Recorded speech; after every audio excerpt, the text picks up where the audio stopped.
जो अपने पुत्र को प्यार करता वह उसे कोड़े लगाता है, जिससे बाद में उसे पुत्र से सुख मिले। जो अपने पुत्र को अनुशासन में रखता उसे संतोष मिलेगा और वह अपने संबंधियों में उस पर गौरव कर सकेगा।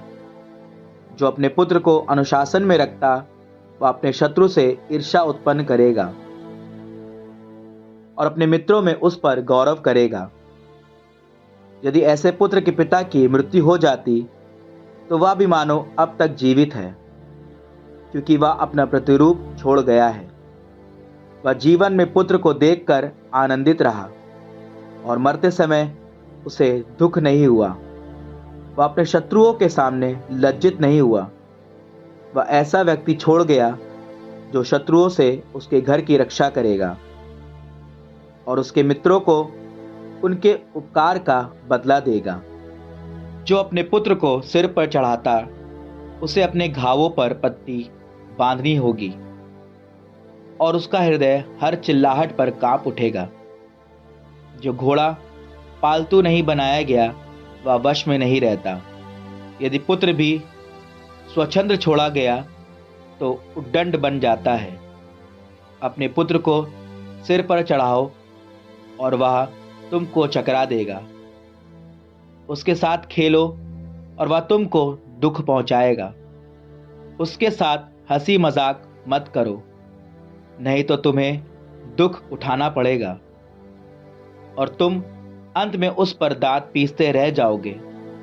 तुम उसे जवानी में पूरी स्वतंत्रता मत दो और उसके अपराधों की अनदेखी मत करो। तुम जवानी में उसकी गर्दन झुकाओ और बचपन में उसकी पसलियां तोड़ दो, नहीं तो वह हठी बनकर तुम्हारी बात नहीं मानेगा और तुमको उसके कारण दुख होगा। तुम अपने पुत्र को शिक्षा दो और अनुशासन में रखो, नहीं तो तुमको उसकी दुष्टता के कारण लज्जा होगी। रोग से दुर्बल धनी की अपेक्षा स्वस्थ और हष्ट पुष्ट दरिद्र अच्छा है। संसार भर के सोने चांदी की अपेक्षा स्वस्थ शरीर अच्छा है। अपार संपत्ति की अपेक्षा सुदृढ़ मन अच्छा है। स्वस्थ शरीर के बराबर कोई संपत्ति नहीं और प्रसन्न मन के बराबर कोई सुख नहीं। दयनीय जीवन की अपेक्षा मृत्यु अच्छी है और दीर्घकालीन रोग की अपेक्षा अनंत विश्राम। रोगी के बंद मुख के सामने रखा स्वादिष्ट व्यंजन कब्र पर चढ़ाए गए भोजन के बराबर है।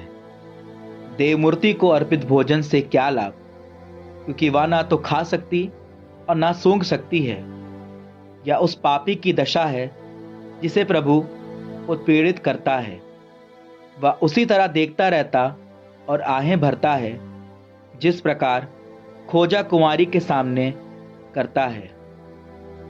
उदासी के शिकार मत बनो और चिंता से अपने को तंग मत करो। हृदय की प्रसन्नता मनुष्य में जीवन का संचार करती और उसे लंबी आयु प्रदान करती है। अपना मन बहलाओ, अपने हृदय को सांत्वना दो और उदासी को अपने से दूर करो। उदासी ने बहुतों का विनाश किया है और उससे कोई लाभ नहीं।